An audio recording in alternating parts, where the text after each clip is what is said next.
என்னென்ன வார்த்தைகளை சொய்த்து இழிவு செய்தார்களோ அது திருப்பி ரிப்பீட் ஆகுது. எப்படி ரிப்பீட் ஆகுது? சொந்த காசுலேயே சூனியம் வச்ச மாதிரி இன்றைக்கி திமுகவால் தான் அங்கே இருக்கக்கூடிய காங்கிரஸ் 9 பேர் ஜெயிச்சாங்கன்றது ஒரு சாதாரண சின்ன ஆள் கூட தெரியும். ஆனால் இங்கே செத்துப்போன ஒரு காங்கிரஸை காசை வைத்து, செத்துப்போன ஒரு கம்யூனிஸ்டை காசை வைத்து தேசியத்தில் நாம் ஒரு இடம் பெறணுன்றதுக்காக திமுக வார்த்தெடுக்குது. 18 எம்எல்ஏக்களுக்கு அந்த எம்எல்ஏக்கள் இருக்கக்கூடிய மாவட்ட தலைவர் தான் அவங்கள ஜெயிக்க வைக்கிறார், திமுக மாவட்ட தலைவர். ஏன்னா அவருடைய ஆட்பிக்கு வருது. இன்னைக்கு மறுமலர்ச்சி திராவிட முன்னேற்ற கழகம்னு ஒரு கட்சி எடுத்துகிட்டு போய் திருச்சியில் நிப்பாட்டிங்கன்னா டெபாசிட் வாங்குவாரா? வையாபுரி டெபாசிட் வாங்குவாரா? அவராக்கே நேரு ஜெயிக்க வச்சாரா இல்லையா? திருவள்ளூரில் சசிகாந்த் ஜெயிச்சாரா இல்லையா? ஏன் மாணிக் தாக்கூரே வைங்க, 3வது முறையாக ஜெயிச்சிருக்காரு அவர். இங்கே இதில் நம்ம விருதுநகரில் வெறும் 2500 ஓட்டு வித்தியாசம் தான் ஜெயிச்சார். அன்றைக்கு மட்டும் தேசிய ஜனநாயக கூட்டணியில் ஏடிஎம்கே பிஜேபியும் இணைந்து நின்றிருந்தால் டெபாசிட் வாங்க மாட்டார் அவர். நீங்கள் பிஎம்சி பள்ளி நான் செயல்படுத்த மாட்டேன், புதிய தேசிய கல்விக் கொள்கையை நான் அமல்படுத்த மாட்டேன், ஆனால் பிஎம்சி ஸ்ரீபல்லில் சம்ஸ்கிருத அபியாநிதி திட்டத்தின் மேல் வருகிற பணம் மட்டும் எங்களுக்கு கொடுங்கன்னா எப்படி கொடுக்க முடியும்? இதே காங்கிரஸ் பில்ல நவோதயா பள்ளிக்கூடங்கள் வந்துச்சு. நவோதய பள்ளிக்கூடங்கள் ஏன் தமிழ்நாட்டில் தமிழக அரசு ஏன் இம்ப்ளிமெண்ட் பண்ணல? என்ன சொல்கிறாங்க? அது இருமொழி கொள்கை, நம்ம மும்மொழி கொள்கை, அது நம்ம இருமொழி கொள்கையை ஃபாலோ பண்ணுறோம் அப்படின்னு சொன்னாங்க. ஆனால் தமிழ்நாட்டில் இருக்கக்கூடிய பெரும்பாலான பள்ளிகளை, சிபிஎஸ்இ பள்ளிகளையும் ஃபாரின் ஓரியன்டான சிலபஸ் பள்ளிகள் நடத்துறது எல்லாமே திமுகவை சேர்ந்தவர்கள் உங்களுக்கே தெரியும். அதில் இன்றைக்கு வரையும் மும்மொழி கொள்கையில் தான் வருது. ஒரு பெரிய பெரிய பிரைவேட் ஸ்கூலில் கொடுக்கக்கூடிய அனைத்து திட்டங்களுக்கான பயன்களை ஒரு கவர்மெண்ட் ஸ்கூலில் கொடுக்கணும்னு மத்திய அரசு நினைக்குது புதிய தேசிய கல்விக் கொள்கையில். நீங்கள் நவோதயா பள்ளிகளை இன்னைக்கு வரையும் நீங்கள் அதை கொண்டு வரலன்றத உச்சநீதிமன்றம் நறுக்குன்னு கொண்டு டிஎம்கே கொட்டுது. எப்படி கொட்டுது? ஏன் நீங்கள் நவோதயா பள்ளிகளை தமிழ்நாட்டில் அனுமதிக்க மாட்டேன்றீங்க? ஃபர்ஸ்ட் கேள்வி. 2வது கேள்வி, உங்களுடைய மொழி பற்றை உச்சநீதிமன்றம் கொண்டு வராதீர்கள். எவ்வளோ அருமையான வேர்டு பாருங்க. நீங்கள் இந்தியாவினுடைய கூட்டாட்சி தத்துவத்தின்படி கூட்டாட்சியான இந்தியாவில் ஒரு மாநிலம், மத்திய அரசு கொடுக்கிற திட்டங்களை வாய்ப்பாக எடுத்து பயன்படுத்தி கொள்ளுங்கள். இந்த வரியில அருமையான கோல்டன் வேர்ட்ஸ். இது திணிப்பு என்று நிராகரிக்காதீர்கள். வாய்ப்புன்னு நினைச்சு பயன்படுத்திக்கங்க, திணிப்பு நினைச்சு நிராகரிக்காதீங்க. வேலை வாய்ப்பை பத்தி பிரதமர் மோடி கிட்ட ஒரு வாட்டி கேட்கும்போது பக்கோடா போட்டு பொழைச்சுக்கங்கன்னு சொன்னாங்க. தற்சார்பு பொருளாதாரங்க. இதுக்கு பேர் தற்சார்பு. ஒரு வேலை வாய்ப்பை கூட இன்னும் உருவாக்க முடியல.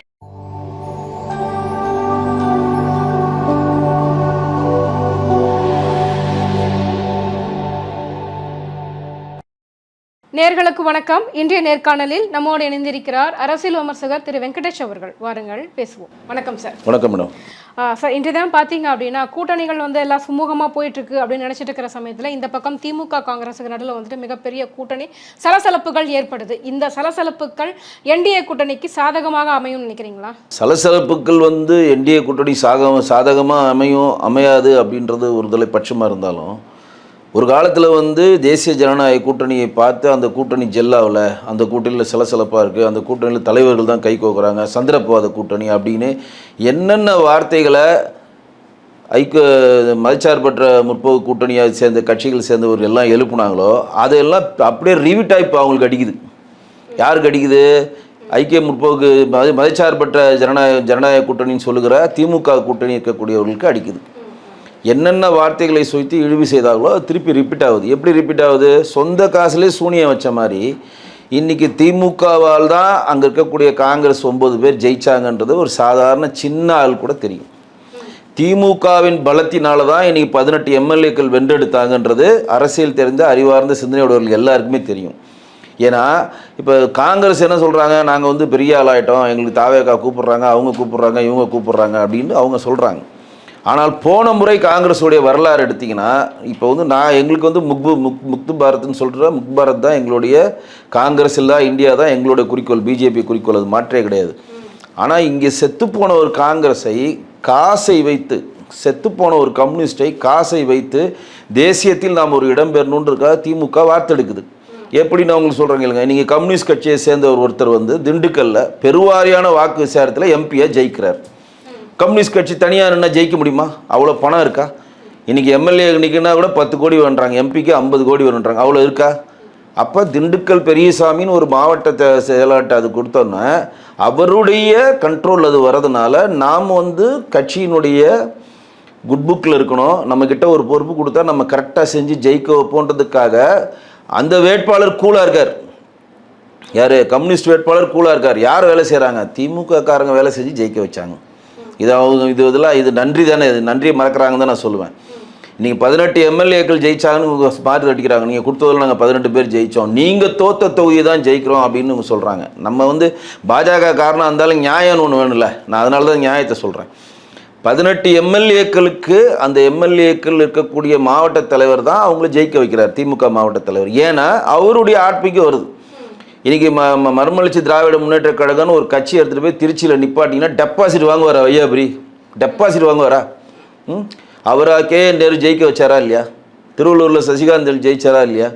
ஏன் மாணிக் தாக்கூரே வைங்க, 3வது முறையாக ஜெயிச்சிருக்காரு அவர். இங்கே இல்லை நம்ம விருதுநகரில் வெறும் 2500 ஓட்டு வித்தியாசம் தான் ஜெயிச்சார்.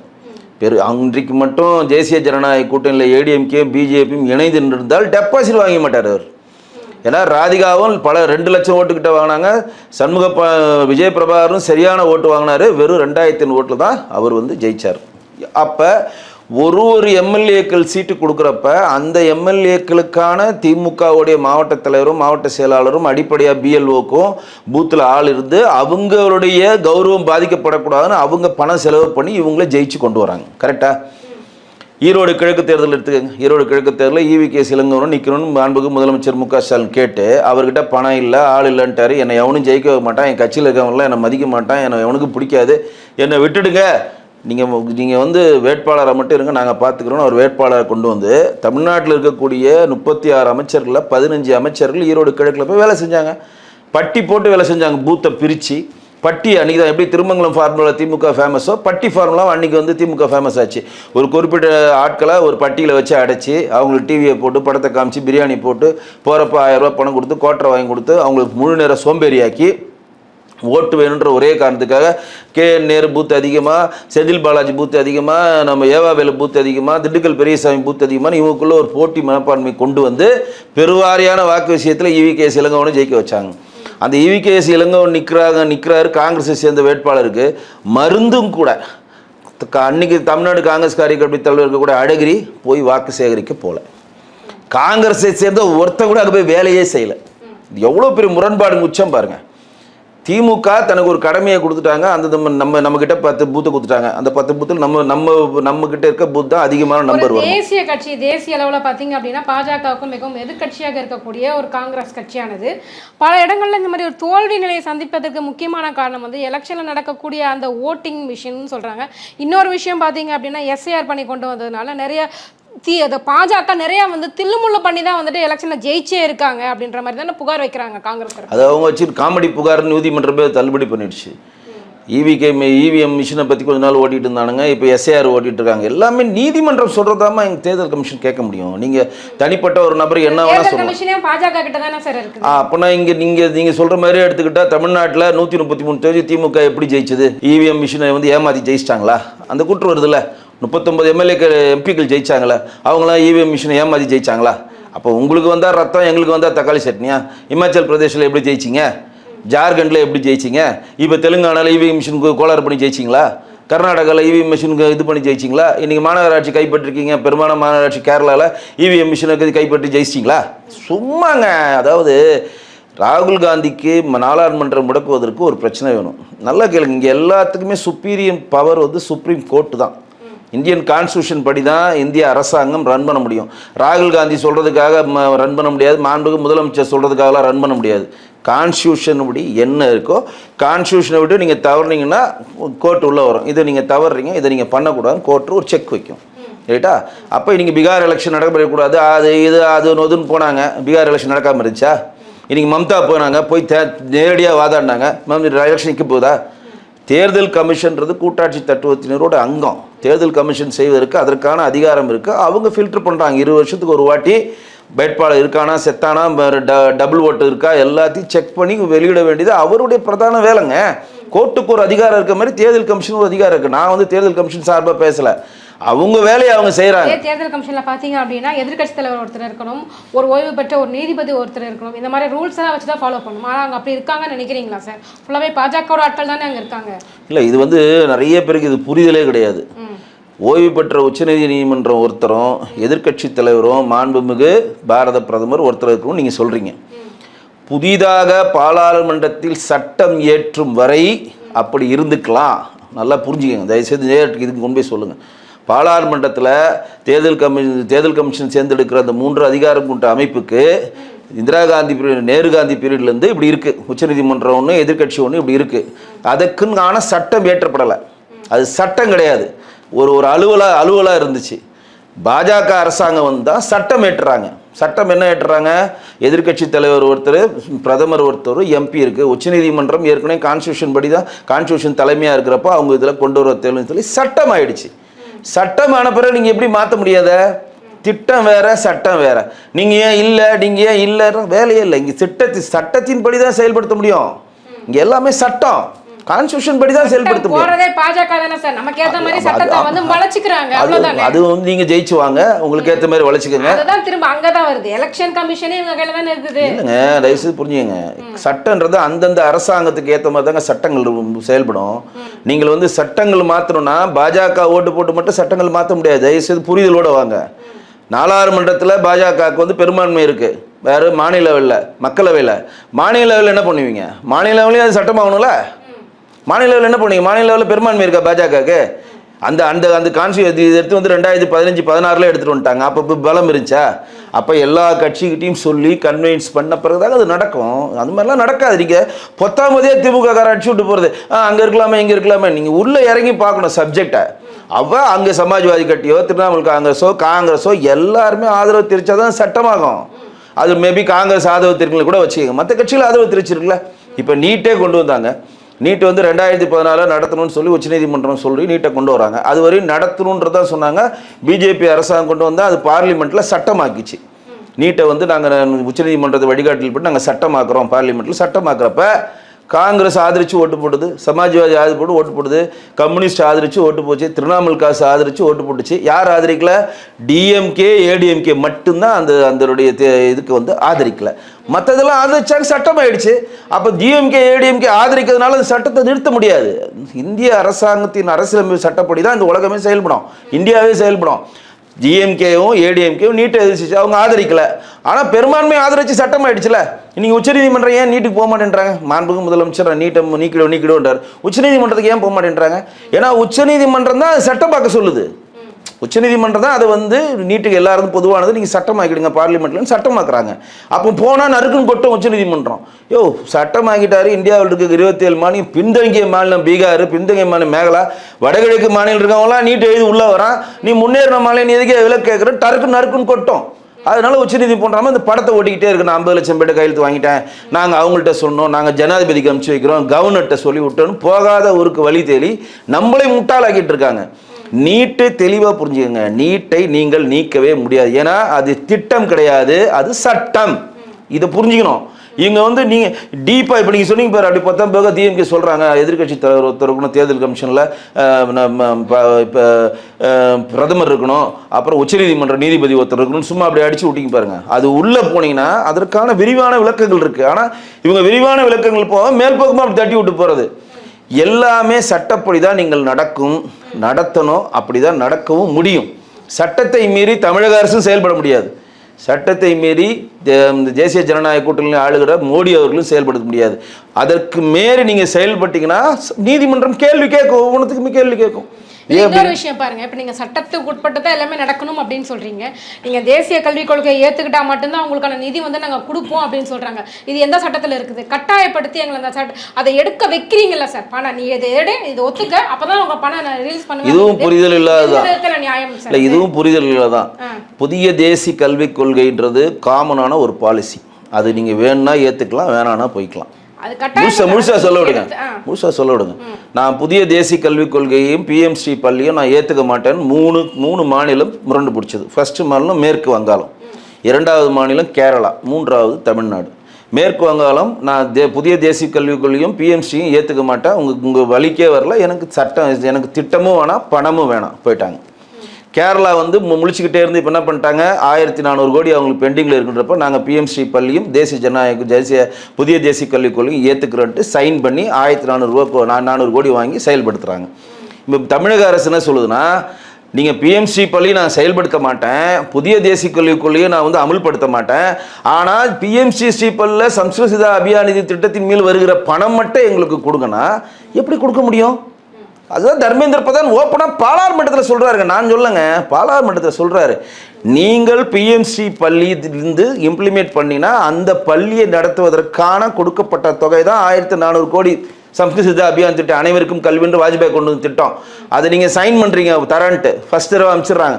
ரெண்டாவது வாட்டி நான் வந்து எங்களுக்கு வந்து மும்மொழி கொள்கையை நீங்கள் ப்ரெஷர் பண்ணுறீங்க, நான் சைன் பண்ண மாட்டேன்னா ஓகே, நீங்கள் சைன் பண்ண மாட்டீங்கன்னா அந்த திட்டத்தின்படி வர ஃபண்டை கொடுக்க முடியாது. இப்போ கூட நாங்கள் ஒரு வழக்கு சொல்கிறோம், எப்படின்னா தமிழக அரசு வந்து 6500 கோடி இப்போ கொடுத்துருக்காங்க, 5000 ரூபான்னு சொல்லிட்டு. அது பழங்குடியினரும் இப்போ பட்டியலின மக்களுடைய முன்னேற்றத்திற்காக மத்திய அரசால் ஒதுக்கப்பட்ட 11,500 கோடியிலிருந்து 6,500 ரூபா போட்டிருக்காங்க, நம்ம முன்வைக்கிறோம்.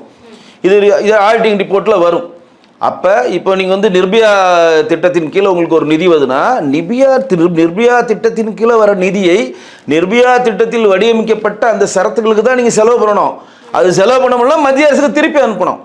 இப்போ பட்டியலின சகோதரர்களுக்கு ஒரு நிதி கொடுக்குறாங்க மேம்பாடுனா, அந்த மேம்பாடுக்கு மட்டும் தான் நீங்கள் செலவு பண்ண முடியும்.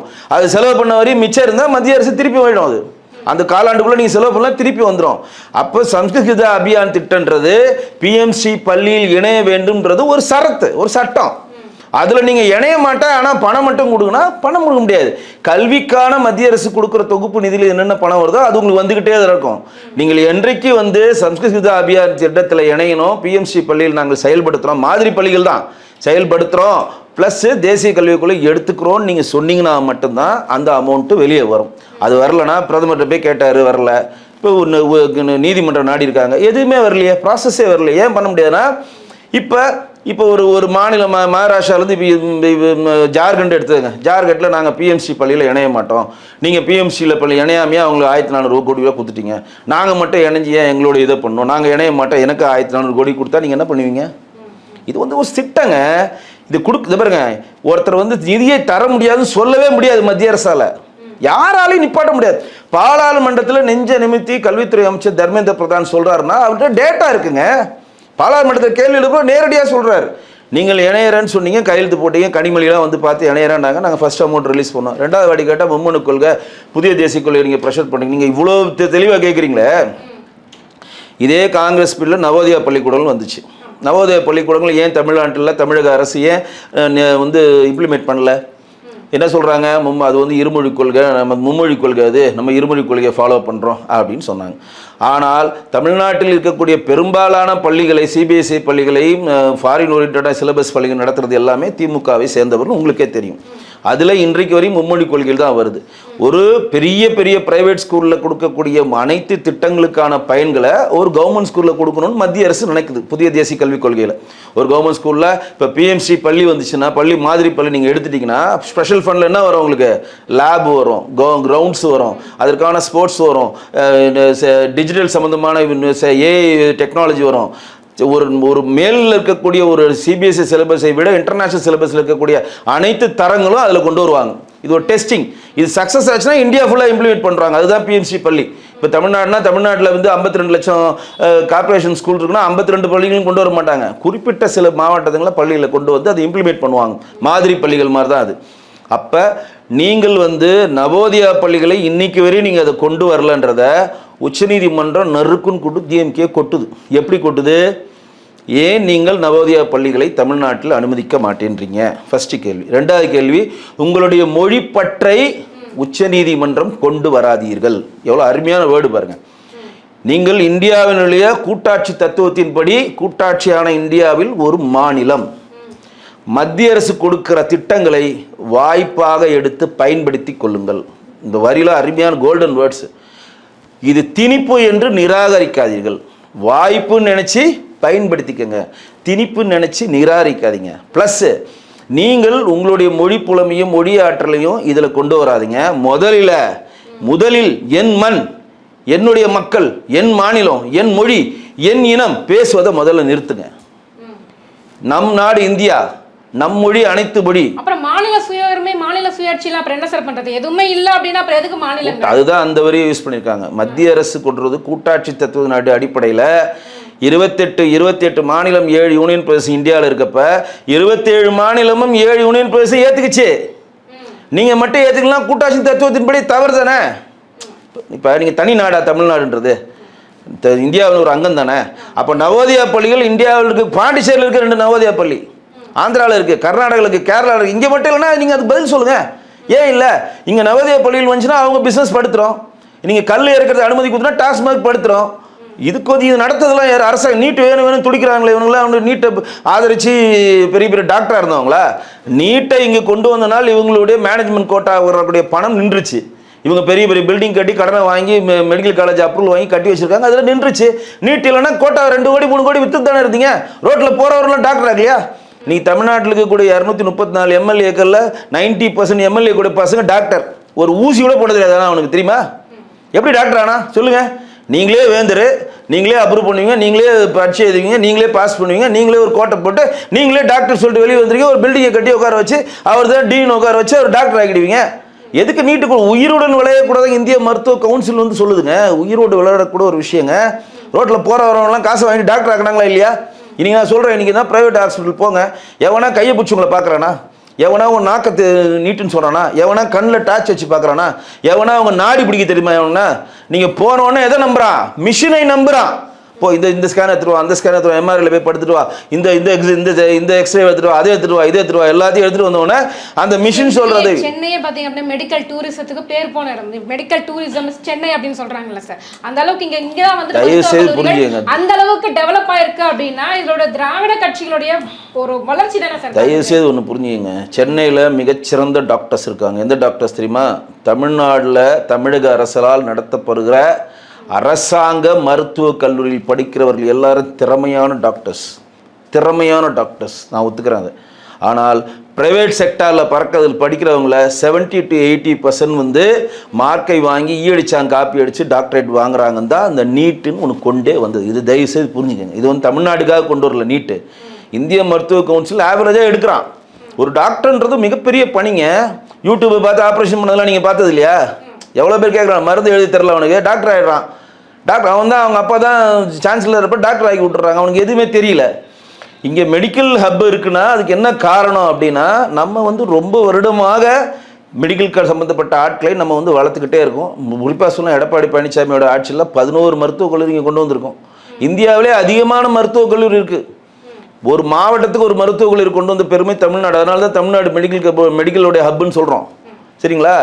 கவர்மெண்டில் படிக்கிற டாக்டர்ஸ் எல்லாமே திறன்பட இன்னைக்கு வரையும் படிக்கணும். அவங்க படித்து முடித்தோன்னா குறிப்பிட்ட சதவீதம் கிராமத்தில் அவங்க பணியாற்றணும்.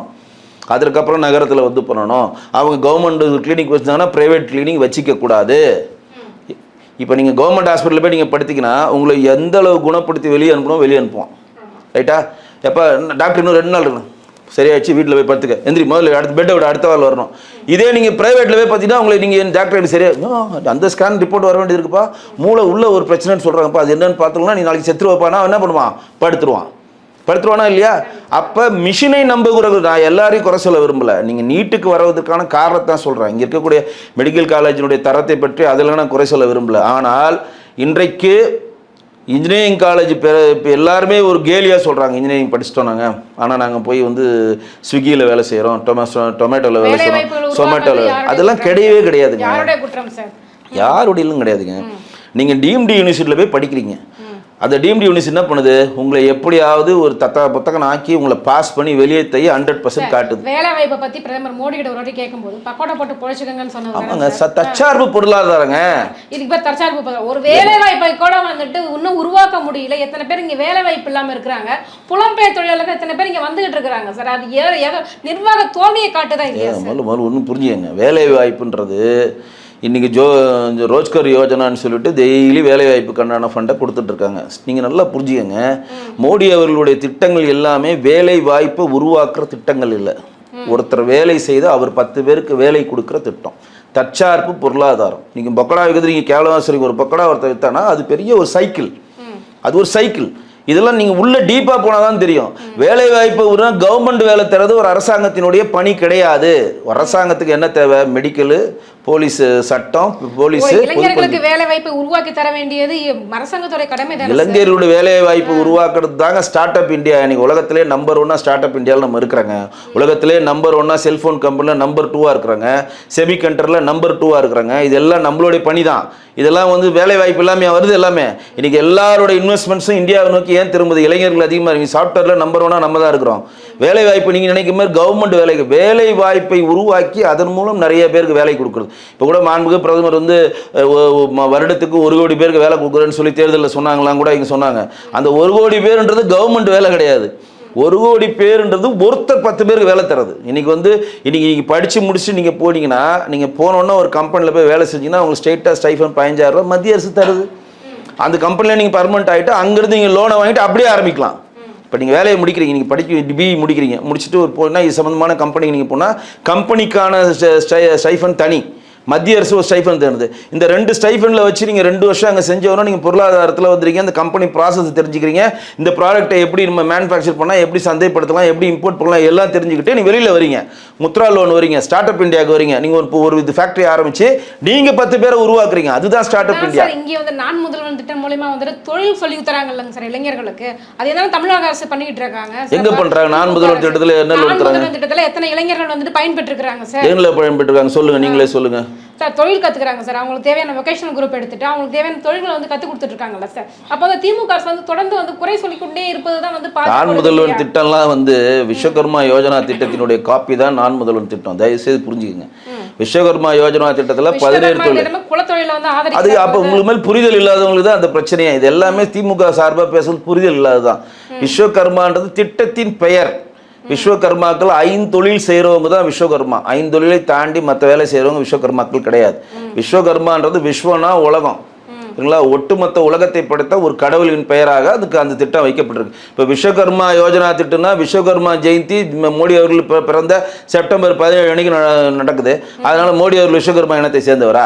சும்மா அடிச்சு விடுறது இவங்க பாட்டு. இவங்க ஏதோ ஒன்று குலக்கல்வியை கொண்டு வந்துட்டாங்க, அதை கொண்டு வந்துட்டாங்க. அதெல்லாம் ஒண்ணுமே கிடையாது. ஒரு கார்பெண்டரோட மகன் வந்து இன்னும் அதே கார்பெண்டர் தொழில் செஞ்சாங்க அப்படின்னா உங்களுக்கான ஒரு லோன் வந்துட்டு கொஞ்சம் கூடுதலாக கிடைக்கும். புரிதல் இல்ல, புரிதல் இல்ல. இது வந்து திட்டத்தினுடைய புரிதல் இங்க இல்லாம மேற்போக்கா திமுக அடிச்சு விடுறதை நீங்கள் சொல்கிறீங்க. இப்போ நீங்கள் வந்து ஒரு நகை செய்கிற தொழிலாளியாக இருக்கீங்க. ஒரு எக்ஸாம்பிள் சொல்கிறேன், தயவுசெய்து மக்கள் புரிஞ்சுக்கணும். விழுப்புரம் மாவட்டம் தான் சின்ன மூக்குத்தி செய்கிறதுல உலகத்திலே அதிகமான மூக்குத்தி செய்கிற ஒரு மாவட்டம் நகையில். அந்த விழுப்புரம் மாவட்டத்தில் இருக்கக்கூடிய விஸ்வகர்மாக்கள் அந்த சின்ன மூக்குத்தி செய்வதற்கான மூலப்பொருளை ஒரு மார்வாடியோ ஒரு சேட்டுக்கிட்ட அதிகமான செல்வந்தரை படைச்சிட்ட போய் வாங்குவான். நல்லா அதை புரிஞ்சுக்கங்க. அவன்கிட்ட வந்து ஒரு 2 லட்ச ரூபா வாங்குவான். வாங்கி இதையெல்லாம் செஞ்சு ப்ராடக்டை அவன்கிட்டே கொடுப்பான். இவன் கூலி வாங்கினதோடு இவனுடைய இது முடிஞ்சிடும். அவன் அதிகமாக லாபத்தை சம்பாதிப்பான். விஸ்வகர்மா யோஜனா திட்டத்தில் இந்த மூலப்பொருளை நீங்கள் வெளியில் போய் வாங்காமல் லோனாக மத்திய அரசே தருது. இது புரிதலே இல்லை எவனுக்குமே. இதை அடிச்சு விட்றது அப்படியே. இப்போ இந்த 2 லட்ச ரூபா லோனை நீங்கள் வாங்கிட்டா மூலப்பொருள் ஒருத்தர் போய் வட்டிக்கு வாங்கி அவன் பின்னாடி அந்த பொருளை திருப்பி கொடுக்க வேண்டிய தேவை உங்களுக்கு இல்லை. இது புதிய வேளாண்மை திருத்த சட்டமும் அதான், எம்எஸ்சியும் அதே தான், மினிமம் ரீட்டைல் ப்ரைஸும் அதே தான். அப்போ அந்த 2 லட்ச ரூபா நீங்கள் லோனை வாங்கிட்டீங்கன்னா மூலப்பொருள் தங்க கட்டி நீங்கள் வாங்கிட்டீங்க. நீங்களே வந்து செயல்படுத்துறீங்க. அதை செயல்படுத்த அந்த மேனுஃபேக்சர் பண்ணி ரெடி பண்ணிட்டீங்க. அதை ரெடி பண்ண உடனே அரசாங்கமே அதை வாங்கிக்குது. எம்எஸ்சி மூலம் அரசாங்கம் வாங்கலையா, அதை ஆன்லைனில் விற்கிறதுக்கான வழிகாட்டுதல் ட்ரைனிங் செஷனில் உங்களுக்கு கொடுத்துட்றான். நீங்களே பொருளை வாங்குறீங்க, தங்க கட்டி வாங்குறீங்க, நீங்களே மூக்குத்தி செய்கிறீங்க, நீங்களே அதை விளம்பரப்படுத்துறீங்க, நீங்களே அப்லோட் பண்ணுறீங்க, நீங்களே விற்கிறீங்க, உங்கள் அக்கௌண்ட்டுக்கே பணம் வருது. இதான் விஸ்வகர்மா யோஜனா திட்டம். இவனுங்க சும்மா அடிச்சு விட்றாங்க. கலைஞர் திட்டம், இது வந்து குலக்கல்வி வந்துருச்சு, பலக்கல்வி வந்து ஒன்றும் கிடையாது. எல்லா திட்டத்தையும் இண்டீப்பாக போய் நீங்கள் ஆழ்ந்து அறிவித்து செஞ்சீங்கன்னா தெளிவான புரிதல் வரும். இங்கே எல்லாருமே என்னென்னா இதை மேற்போக்கா. இப்போ கூட விஸ்வகர்மா யோஜனா திட்டத்தில் 8 லட்சம் பேர் தமிழ்நாட்டில் அப்ளை பண்ணியிருக்கான். நேற்று கூட அண்ணாமலைஜிக்கு சொல்லியிருக்காரு. ஆனால் இன்னைக்கு வரையும் தமிழக அரசு அப்ரூவல் தரல. கலைஞர் இதை பார்த்து ஈயடிச்சாங்க காப்பி கலைஞர் உரிமை தொகைன்னு சொல்லி ஆரம்பிச்சானுங்க. கலைஞர் கைவினை திட்டம்னு சொல்லி ஆரம்பிச்சாங்க. அதுக்கு இதுவரையும் 28,000 பேர் தான் அப்ளை பண்ணியிருக்கான். கொடுத்தாங்களா என்னன்னு தெரியாது. இது வந்து நீங்கள் வந்து ஆல்ரெடி வேலை செஞ்சுக்கிட்டு இருக்கணும். நல்லா புதுசாக தொடங்குறவனுக்கு இல்லை, நீங்கள் வேலை செஞ்சுக்கிட்டு இருக்கணும். உங்கள் மூலப்பொருளை வாங்குவதற்கான பணத்தை லோனா தந்து அதை சந்தைப்படுத்துறதுக்கும் புரோக்கர்ஸ் நீங்கள் போகாமல் ஆன்லைனில் விற்கிறதுக்கான ட்ரைனிங் செஷனும் தரான். அது மட்டும் இல்லாமல் அதுக்கு உங்களுக்கு பணமும் ஸ்டைஃபன் தரான். அந்த பொருளை வாங்குறதுக்கு 15,000 ரூபா நீங்கள் ஒரு மூலப்பொருள் வாங்கணும். இப்போ கோரடு வாங்கணும், பானை வாங்கணும், சுற்றுறதுக்கு ஆசிட் வாங்கணும், சுற்றுறதுக்கான அந்த மிஷின் வாங்கணும், நெருப்பை விட்டுறதுக்கான சின்ன சின்ன திங்ஸ் வாங்குறதுக்கு மூலப்பொருள் வாங்கணும்ல. மிஷின்ஸ் வாங்கணும்ல, அதற்கான ஸ்டைஃபனான 15,000 உங்களுக்கு தராங்க. இது வந்து இங்கே சும்மா அப்படியே அடிச்சு வருது. பூ கட்டுறவங்களுக்கு தராங்க, மீன்பிடி தொழிலாளர்களுக்கு தராங்க, செருப்பு தொழிலாளர் அதே தான். செருப்பு தொழிலாளர் ஒருத்தர் செருப்பு தச்சிட்டு இருக்காரு, அவர் ஒரு 100 செட்டு செருப்பு வாங்கி விற்று அவர் லாபம்னு நினைக்கிறாரு. 100 செட்டு செருப்பு விற்கிறது அவர் எங்கே போறாரு? ஒரு இடத்துல போய் கடை வாங்குறாரு, வட்டிக்கு வாங்குறாரு. அவர்கிட்ட போய் கேட்குறாரு, அவர் செருப்பு தரேன், நீ விற்று காசு கொடுன்னு சொன்னா, விற்று காசு போனால் அந்த செருப்புக்கு 50 ரூபா லாபம் வந்துச்சுன்னா இவன் 10 ரூபா கிடைக்குது, 40 ரூபா உட்காந்த இடத்துல ஒருத்தர் சம்பாரிச்சிட்டு இருக்கான். உட்காந்த இடத்துல நீயே சம்பாரி, லோனை வாங்கி நீ யாரும். அதுதான் தற்சார்பு பொருளாதாரம், அதான் ஆத்ம நிர்பார், அதான் ஸ்டார்ட் அப் இந்தியா. அதுதான் இங்கே கொண்டு வரோம். இங்கே சும்மா அடிச்சுடுறது. இந்தியாவில் இருக்கக்கூடிய 27 மாநிலமும் இதனால் பயன்பெறுது, 7 யூனியன் பிரதேசமும் பயன்பெறுது. ஏன் தமிழக அரசு மத்திய அரசு திட்டத்தின் மூலம் பயன்பெற்றா ஓட்டளிச்சிருவான். இப்போ விஸ்வகர்மா திட்டத்தின் மூலம் நான் முதலாளி ஆகிட்டேன். நேற்று வரையும் தொழிலாளி, ஒரு நகைக்கடை வச்சிருந்த தொழிலாளி. விஸ்வகர்மா திட்டத்தில் ஃபர்ஸ்ட் 2 லட்சம் வாங்குறேன், நல்லா கட்டினேன்னா 2 வருஷத்துல எனக்கு 4 லட்சமா 5 லட்சமா திருப்பி தராங்கன்னா நான் வாங்கணும், நான் முதலாளி ஆயிடுறேன். 10 பேர் விட்டு வேலை வாங்குறேன். இது என்ன முதலாளி ஆக்கி என்னை ஊக்குவிச்சது மத்திய அரசு. அப்போ என் ஓட்டு யாருக்கு இருக்கும்? பாஜக இருக்கும். அது போகக்கூடாதுன்னு இங்க திட்டமிட்டு திமுக அரசு தப்பான பரப்புரையை பண்ணுது. எங்க கேள்விகளுக்கு ரொம்ப சிறப்பான பதில் சொன்னீங்க சார். ரொம்ப நன்றி.